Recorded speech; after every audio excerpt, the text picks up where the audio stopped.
Bueno, señores, la presidenta de la República, Dina Boluarte, pronunció ayer ante el Congreso su mensaje, justamente al Poder Legislativo, su último mensaje, ya porque el 2026 deja el gobierno a quien gane las elecciones, por supuesto, en esa oportunidad. Vamos a analizar justamente todo lo relacionado con el mensaje, los temas tratados, los aspectos positivos y negativos, qué sobró o qué faltó. Estamos con Gabriela Vega Franco, politóloga y directora de Recambio, que es una escuela de formación política. Ella está aquí con nosotros y le agradecemos por su visita. ¿Qué tal, Gabriela? Felices fiestas. Felices fiestas también, muy buenos días. Hoy arrancando el día con ustedes, aunque sé que ustedes ya tienen varias horas por aquí trabajando.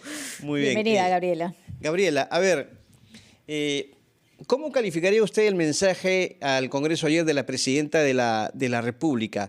¿Cree que hubo un buen balance de lo gestionado hasta el momento por el gobierno? ¿Cree usted que faltó autocrítica de parte de la presidenta?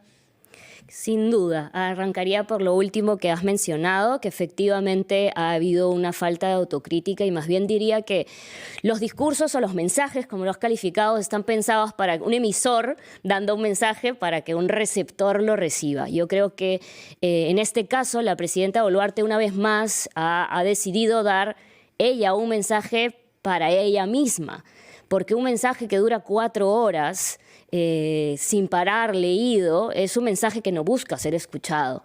Porque hasta quienes trabajamos en esto, nos cuesta seguir un mensaje durante 4 horas en el que hay desorden de temas, de cifras, de historia, de pasado, presente, una realidad incluso, diría, hasta ficcionada, ¿no? Un relato que nos cuenta a su último año de mandato, como tratando de reescribir la historia para que sea de esa forma en que se la recuerde. ¿Como si describiera ella un país en el que no vivimos?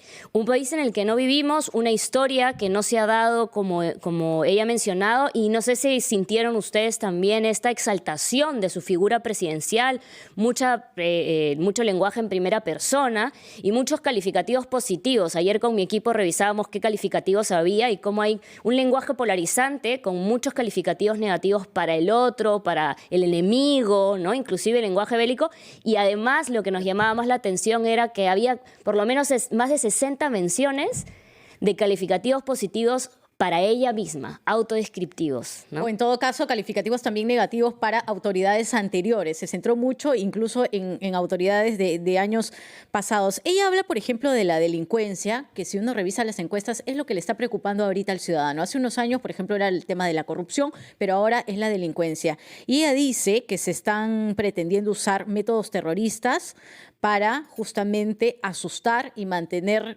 en ese estado a la población. Pero ella señala también que, bueno, están luchando con eso, están tratando de erradicarlo, pero que esto no se habría dado si es que no se hubieran abierto las fronteras en el pasado. ¿Cómo tomas esa parte en particular?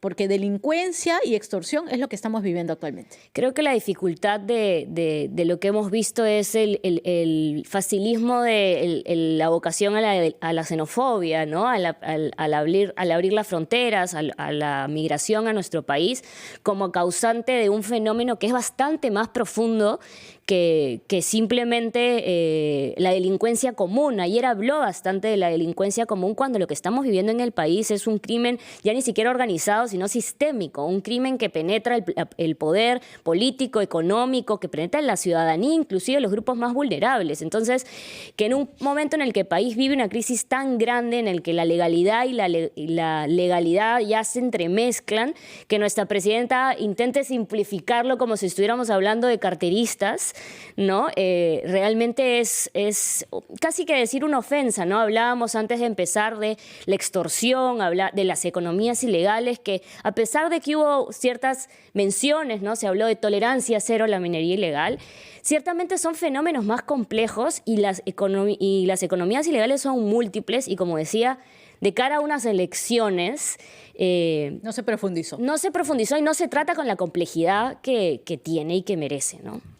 Ahora, Gabriela, la presidenta hizo referencia en varias oportunidades a lo que intentó Pedro Castillo, ¿no?, al ser elegido, de establecer un nuevo régimen, cambiar la Constitución, y dijo que ella había salvado el país de eso, que se puso en contra de quienes querían mandarnos por ese rumbo.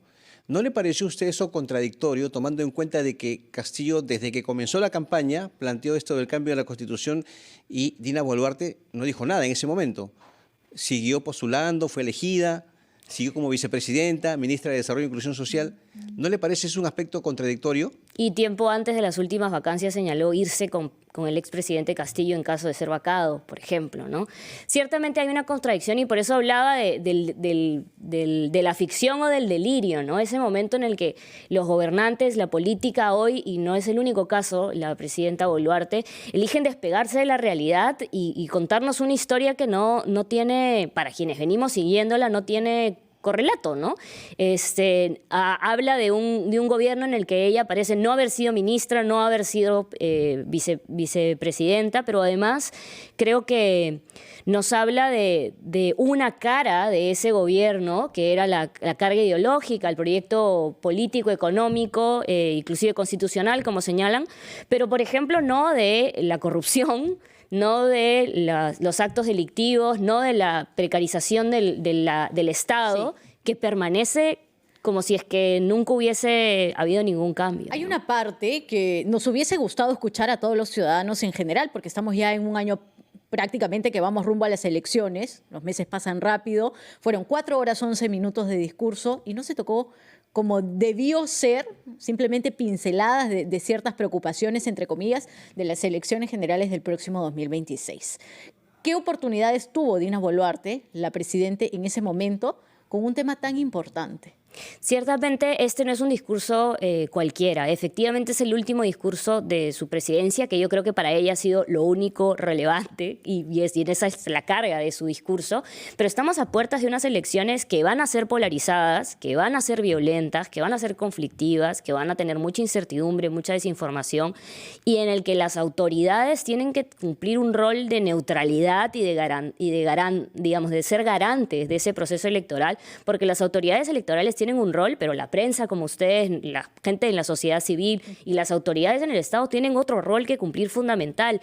Y ciertamente el liderazgo que debería tomar el presidente saliente es un liderazgo que lleve la batuta de cómo se debe de tratar con responsabilidad estas elecciones. ¿Qué fue lo mínimo que pudo decir? Bueno, para empezar a hablar de la neutralidad de ella, de su gobierno, de su gestión, del uso de los